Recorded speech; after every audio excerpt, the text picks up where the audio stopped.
El primer encuentro que vamos a tener va a ser sobre paternidad y ansiedad y va a estar a cargo del licenciado Miguel Tentor, quien nos va a invitar justamente a reflexionar y a pensar sobre estas temáticas, las cuales varios nos podemos ver implicados. Los esperamos. Hola, buenos días a todos, ¿cómo están? Les queremos dar la bienvenida a este primer encuentro de Hablemos de Terapia. Hoy con la presencia del licenciado Miguel Tentor. ¿Cómo estás, Miguel? Súper, bueno, gracias Facundo, gracias al Instituto Bellman por la invitación para este espacio, para pensar, para comunicarnos y bueno, este servicio a todos y un saludo a todos. Espero que sea productivo, digamos.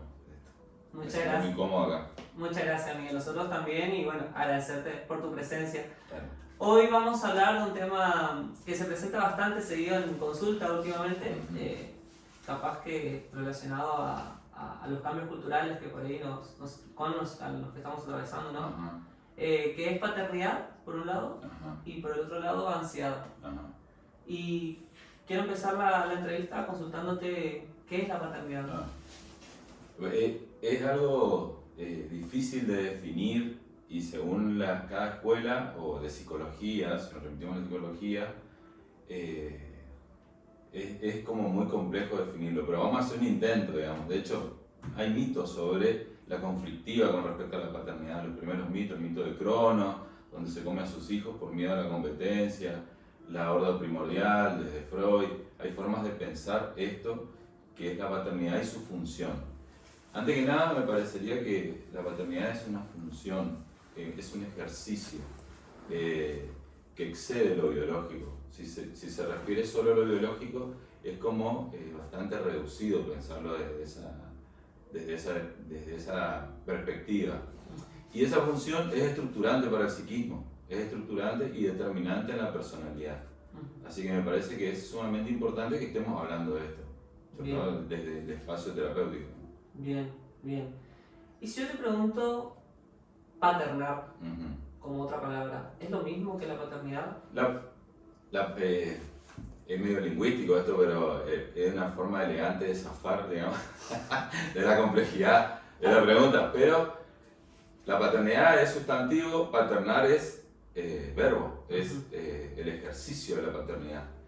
Por eso está buena la pregunta, porque siempre hay dudas con respecto a la presencia o ausencia de la persona que ejerce la paternidad.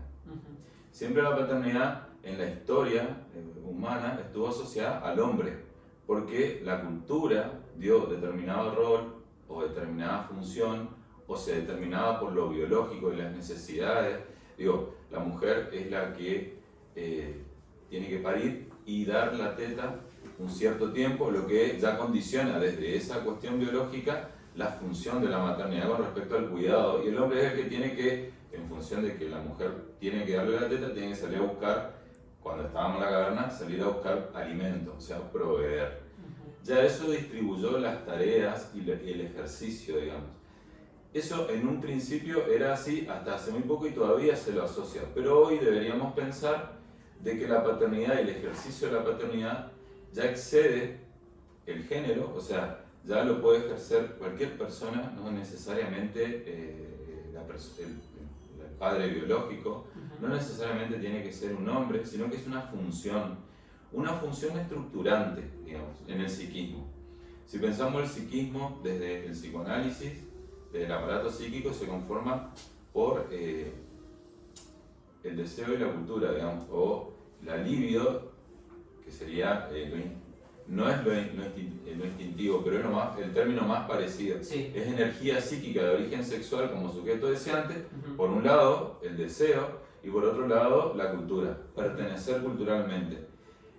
Para pertenecer culturalmente tiene que haber un ejercicio de la introyección de la ley. O sea, tenemos que incorporar la ley para poder autorregularnos y poder ser seres sociales. Esa función de que un niño introyecte la ley, un niño o una niña introyecte la ley, la puede ejercer cualquiera. Antes la ejercía el hombre, hoy la puede ser inclusive no solamente el hombre, sino también un discurso materno.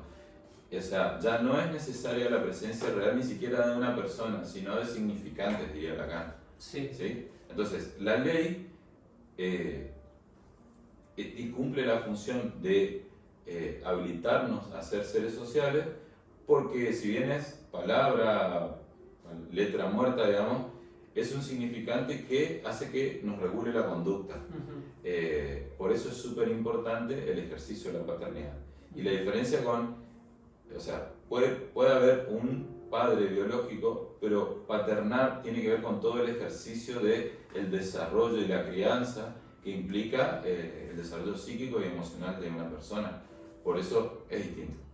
Bien. Quiero tomar un punto importante que vos mencionaste, que es la cultura, ¿no? Ajá. Y cómo sabemos nos atraviesa, nos define, nos Sí. significa muchas veces. Sí. Y cómo va cambiando, ¿no? Los paradigmas, los distintos panoramas que uno va teniendo sobre con lo que se encuentra en el día a día. Sí. Quiero preguntarte vos, ¿cómo es la paternidad de hace 20 años con la paternidad actual? No muy distinta, pero nosotros somos biopsicocontexto y hubo cambios, realmente hubo cambios. Hoy, hace 20 años, los límites quizás pasaban por otras cosas, digamos, ¿no? Con los permisos en la salida, estoy pensando así como muy de una opinión personal, ¿no? Perfecto. Porque no hay investigaciones sobre esto, o no hay un dato científico, por lo menos no que yo haya leído. Bien. Pero una opinión personal. Pero me da la sensación de que antes pasaba los límites por que los pibes no socialicen tanto, se lo castigaba con la imposibilidad de salir, o se ponía límites en función de eso, de la vida social. Hoy los límites pasan más por el uso o no de tecnología. Me parece que eso es un cambio radical en la crianza, en el ejercicio de la paternidad. Aparte venimos de hace 20 años, depende de cada sociedad, pero creo que hace 20 años había otro contrato social. Por ejemplo, pensemos, el divorcio en 1985 era algo impensado, parecía el fin del mundo cuando se hablaba de la ley del divorcio. Hoy las personas se divorcian, de hecho, yo me voy a reuniones de padres por ser papá, digamos, y las familias tipo son una minoría. Antes quizás estaban separados pero convivían y parecían una familia tipo, me daba la sensación de que era una mayoría la familia tipo y era una minoría las personas que se separaban, rehacían su vida, y hoy eso cambió, cambió el contrato social, cambió la presión social hacia la mujer, por suerte. Entonces también la mujer puede pensarse en un lugar mucho más independiente, con lo cual eso trae un montón de cambios en el ejercicio de la paternidad y en la estructuración psíquica, porque la presión social es una variable muy fuerte, digamos, es determinante a la hora de pensarnos como sujetos. Imagínate que antes una persona que estaba sola o que a los 35 años ya se veía como un problema, se denomina, y voy a poner entrecomillado, como la solterona, ¿no? O sea, y hoy hasta es una virtud, hasta inclusive está hasta bien visto que una persona pueda hacer su vida y pueda ser ella. La connotación cambió de negativo a positivo. Exacto, y eso cambia todo en el ejercicio de la paternidad. Sí. Las dificultades también son de que antes había mucha más presión social en cuanto a lo que estaba predeterminado en la vida, en todo el checklist que hacían en función de, bueno, había que hacer la primaria, la secundaria, el jardín, la primaria, la secundaria, tenías que conseguir un trabajo estable, eso no existe más, tenías que hacer una carrera universitaria, tener hijos, casa, auto, jubilarte, vacaciones en enero, y eso era como la vida. Hoy todo ese contexto también cambió, con lo cual hace 20 años y ahora eso se revisa, inclusive cambia esto que vos decís también porque las patologías, o sea, en psicopatología, hay que pensar cada vez, antes se pensaba cada 30 o 40 años, los cambios o los signos o síntomas en función de una patología. Hoy es cada 5 años, o sea, hay hoy enfermedades, hay traumas nuevos respecto del uso de pantallas que antes no existían. La histeria o la neurosis obsesiva, cuando la pensó Freud, es muy distinta a cómo se da hoy en día. Entonces, todo eso hace de que sí, yo creo que el ejercicio de la paternidad cambió de 20 años a esta parte. Ujú. Me parece sumamente interesante. También es cierto de que la falta de presión social hace que por ahí los padres estén un poco perdidos con respecto a dónde poner límites y dónde no, dónde está bien y dónde nos estamos pasando. Ujú. También porque el niño pasó a ser sujeto de derecho y eso está muy bueno, con lo cual tenemos que regular mucho más nuestra conducta y tenemos que pensarnos mucho más a la hora de ejercer la paternidad. Pero bueno, de cambiar, cambió. Me parece también interesante pensar en el consultorio de que antes, hace 20 años atrás, un padre no asistía por algún conflicto emocional a una sesión de psicoterapia en función de que, bueno, si bien el paciente puede llegar a ser el hijo, el padre pueda ir a ver qué puede hacer para acompañar ese proceso terapéutico. Y eso es muy interesante y también es todo un cambio y un logro positivo, digamos. Teniendo en cuenta la cuestión vincular, ¿no? Que tiene que haber una terapia. Exacto. Porque, a ver, entendemos que el niño es síntoma de los padres. Exacto. Y hay cuestiones de dinámica familiar que se tienen que releer o revisar si lo que se busca es un cambio en el estilo de vida que se va llevando, un cambio en la relación con el hijo. Sí. Yo creo que siempre tengo como que el mismo consejo, ¿viste? Es tan importante la paternidad y la ley que ayuda a la estructuración psíquica definitiva, que siempre digo, ante la duda pasate 2 pueblos con los límites, digamos, o sea, ante la duda pasate porque es más sano el exceso de límites que la falta de límites. Esto no es una apología de los límites, digamos, pero sí. Vamos a hacer desastres. pero sí me parece importante tener claro que la ausencia de límite es mucho más dañina para el psiquismo y para las emociones que por ahí el exceso, digamos. El exceso, van a venir pacientes, pero la falta de límite genera, en el peor de los casos, una psicosis. Con lo cual, digamos, es sumamente importante el ejercicio de la paternidad. Y acá me parece que identificar, ¿no? la cuestión de poder agregar un límite o poner un límite tampoco es una tarea fácil, porque si el niño emocionalmente no se encuentra bien, claro. Y es muy difícil que ese límite entre, a su vez, el padre o la madre o el que ocupe la función que vaya a ocupar, claro. quiera dar ese límite, ¿no? Si claro. no revemos cuestiones emocionales que por la sociedad en la que vivimos, que es aceleradísima, que nos, como vos decís, nos pide un montón de cosas en tiempos preestablecidos, sí, y el mejor no son nuestros tiempos. Es como dejar de lado lo que emocionalmente estamos viviendo, lo que estamos viendo como personas, desde nuestra propia subjetividad, ¿no? Claro. Aparte que poner límite es un trabajo, es un trabajo, porque hay que diferenciar el límite y el castigo. El límite es anticipado, tiene que ser explícito, te tenés que asegurar tiene ciertas características. Sí. Te tenés que asegurar de que el chico entienda, el chico o la chica o la nena entienda qué se espera de ellos. Y si ahí rompe ese límite, aún sabiendo que lo va a hacer, el castigo también tiene que tener ciertas características para que sea asertivo. Sí. Yo creo que es importante. Y con respecto a lo que decías recién, no es fácil poner límites y también es cierto de que venimos con una historia.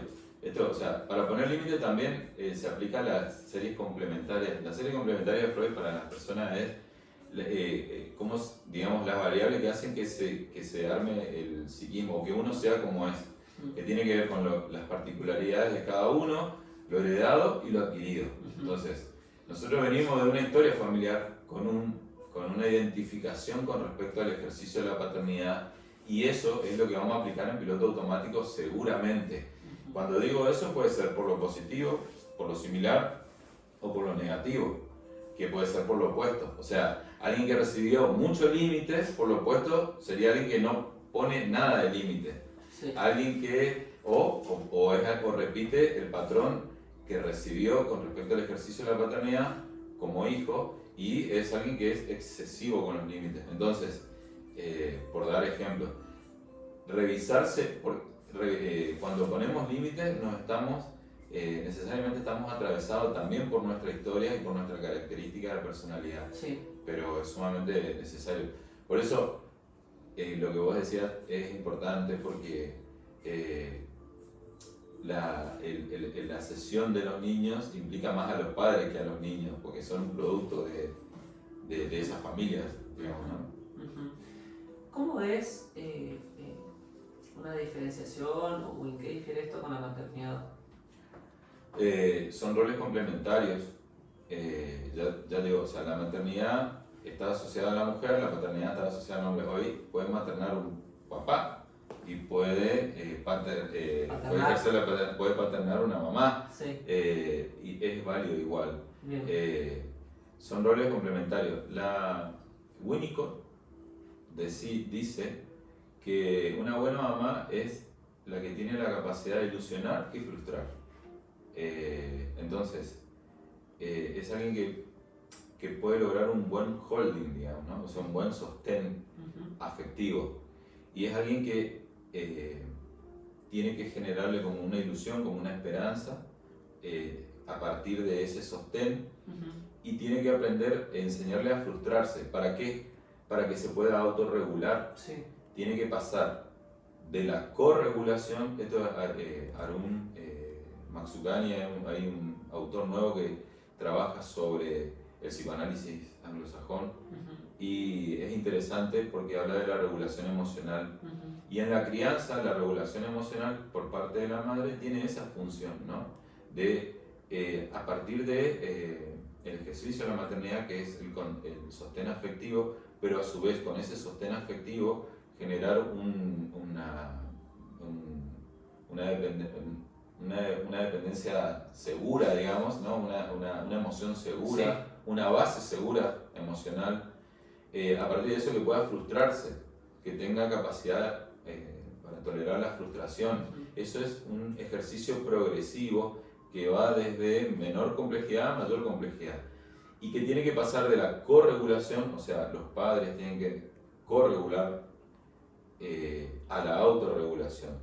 El ejercicio de la maternidad tiene mucho más que ver con eso, porque mucho más con la ternura, con el aspecto tierno, a mi entender. Sí. Y ya te digo, no pasa por la mamá, pasa por el ejercicio de la maternidad. Totalmente, no estamos hablando de Claro, quién, sino del rol. Claro, no asociado a una mujer, sino puede ser un hombre que ejerza la maternidad. Sí. La maternidad en cuanto a que es la persona que brinda afectividad, una base segura afectiva, sí, y que a la vez le enseña a frustrarse. La función paterna tiene como función primordial el ejercicio de que pueda asimilar la ley y autorregularse. Sí. Entonces, con la mamá, desde esa función tiene que pasar en la crianza, desde la corregulación. La mamá lo tiene que corregular, dirían los neuropsicólogos, digamos, es como una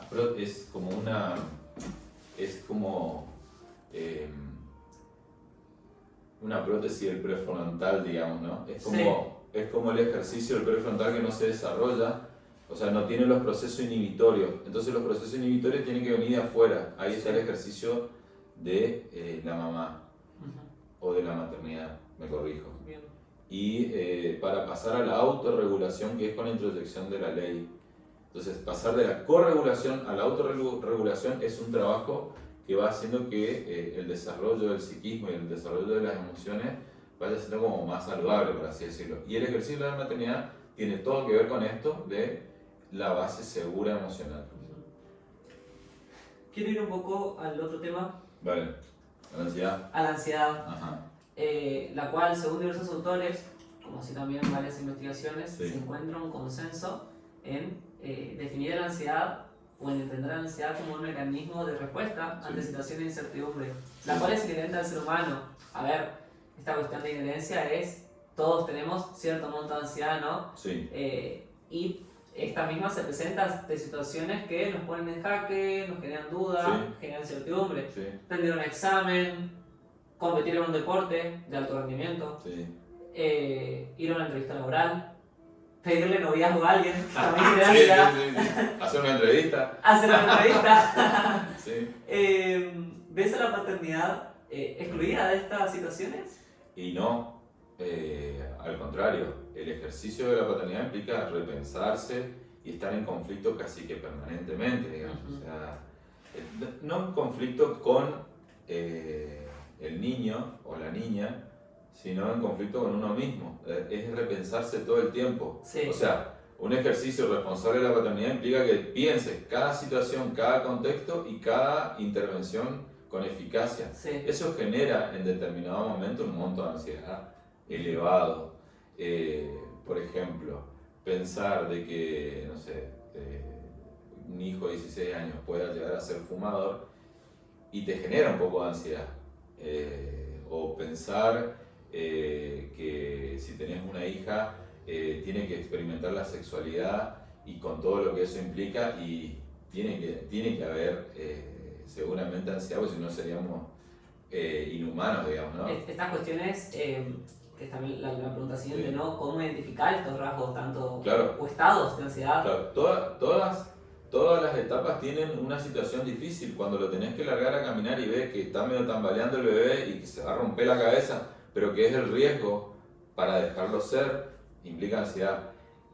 Cuando la ansiedad cuando la ansiedad cobra valor de patológico, cuando te afecta en más de un área de la vida. O sea, ya cuando te peleas con la docente porque no lo cuida bien al nene o a la nena.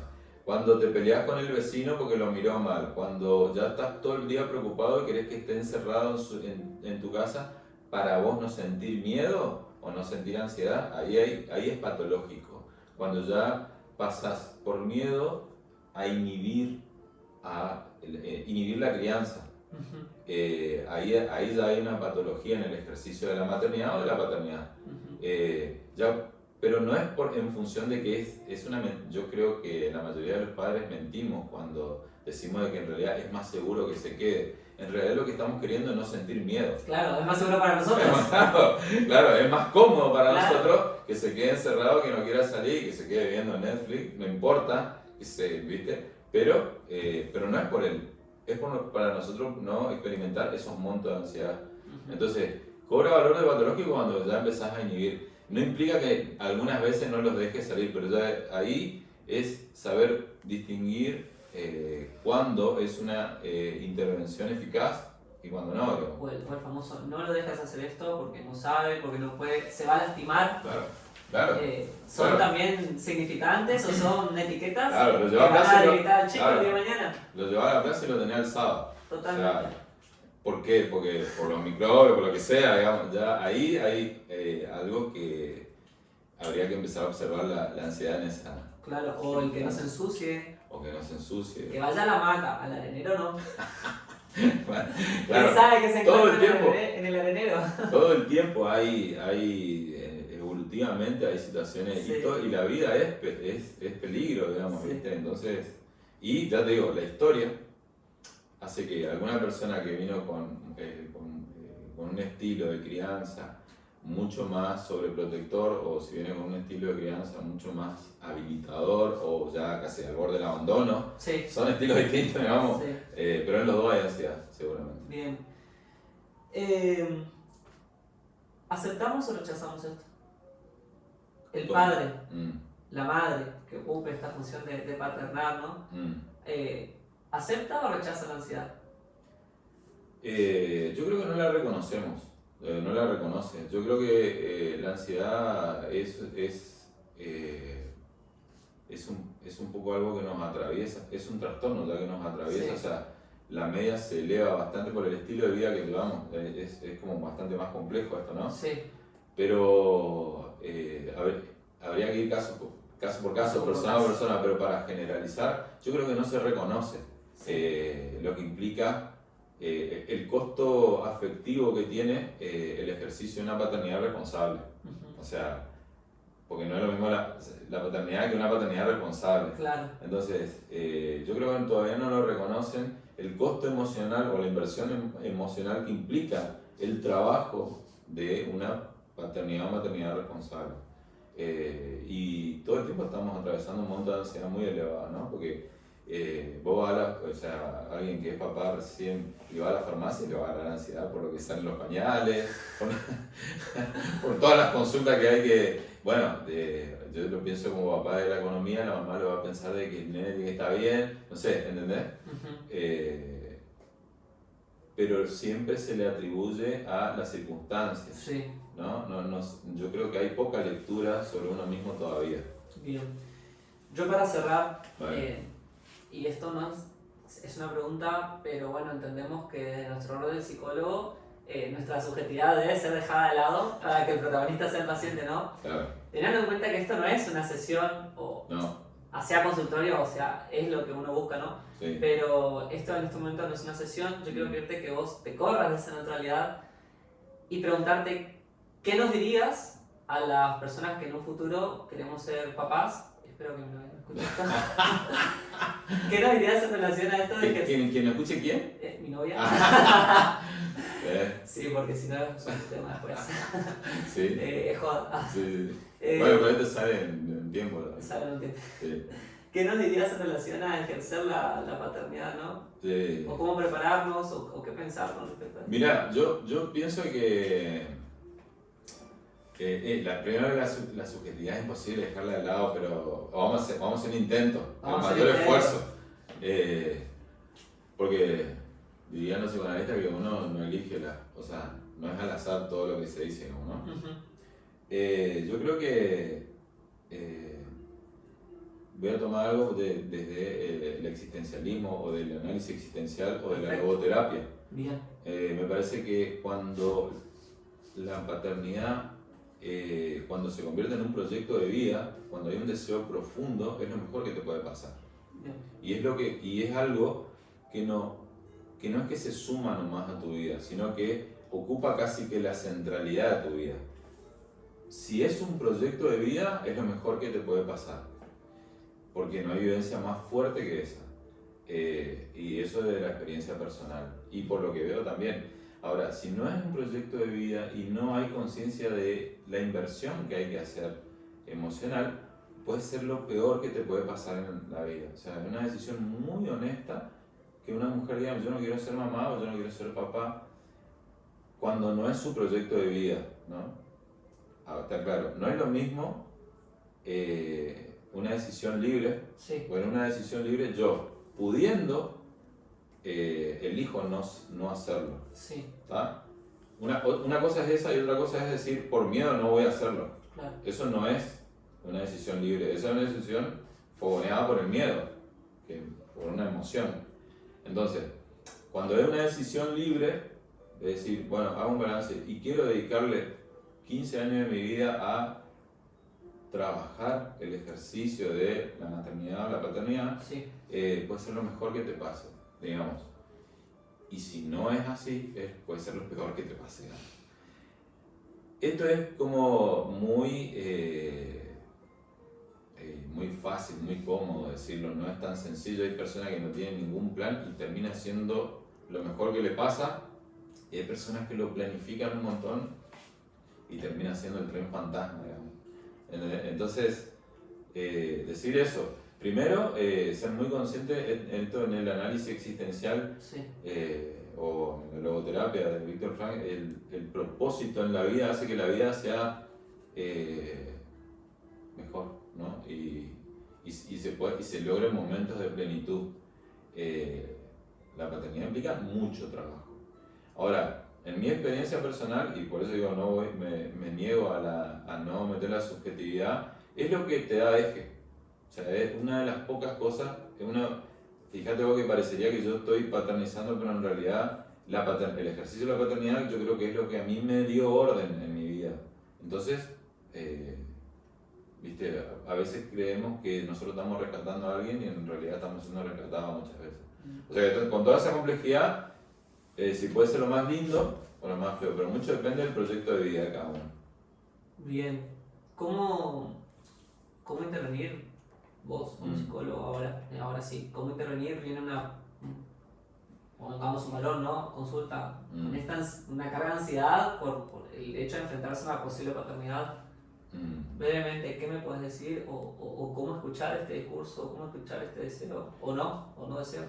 Primero vería, o sea, casi que sería como una orientación vocacional. Esto, para, para lo que son psicólogos van a entender de lo que hablo, pero para los demás es ver sus circunstancias, o sea, las cartas con las que le toca jugar en la realidad. Y cuando digo eso es economía, ver qué posibilidades reales tienen de ser papá. Después ver cuándo hay un mandato social, cuándo es estas elecciones por mandato social o por una cuestión eso del checklist, digamos. Y cuándo hay un deseo fuerte, digamos, ¿no? Un deseo fuerte de poder, de querer eso. Me parece que el discurso iría por ahí y intentaría, más que una sesión de pareja, una sesión de pareja, pero individualizando aspectos propios. Porque la pareja son, cuando dos deseos se chocan, uno cede y el otro digamos, le da lugar, claro. En cambio, habría que ver el deseo de cada uno porque tiene que haber un muy buen equipo. Está claro, hay veces que se deja de paternizar y los matrimonios, si no resignifican, o las parejas, si no resignifican el sentido, es como que hay una película sobre esto de Darín y no me voy a acordar ahora, de que son padres, el hijo se va a vivir a Europa y se separan porque como que eso era lo que los aglutinaba. Me parece a mí que lo abordaría así, digamos, ¿no? Como una orientación vocacional, porque realmente es algo que no va a ser un detalle menor en su vida, sino que va a cobrar centralidad en toda la energía psíquica de la vida de esas dos personas. O sea, trabajaría mucho en eso. Y que hagan consciente la inversión emocional que implica. Bien. Bueno, Miguel, ¿tenés algo para cerrar? No, bueno, agradecer, me encanta esto, valoro mucho el espacio, me parece que es algo necesario que tenemos que hacer los psicólogos, esto sería prevención primaria. Espero que con este encuentro haber generado muchas preguntas que seguramente van a poder canalizar con las redes del centro, generar preguntas como para seguir hablando y elaborando esto que nos atraviesa a todos. Y bueno, agradezco el espacio y digamos, y me sentí muy a gusto, así que bueno. Muchas gracias. No, de parte nuestra agradecerte por aceptar venir, por inaugurar este espacio. Y bueno, súper claro en todas las explicaciones y las reflexiones que nos invitaste a hacer. Así que muchas gracias, Miguel. Gracias. Bueno, esto fue el primer encuentro de Hablemos de Terapia. Cualquier duda o inquietud que tengan, pueden escribirnos a nuestras redes sociales en Instagram o en Facebook y les vamos a responder a la brevedad. Gracias.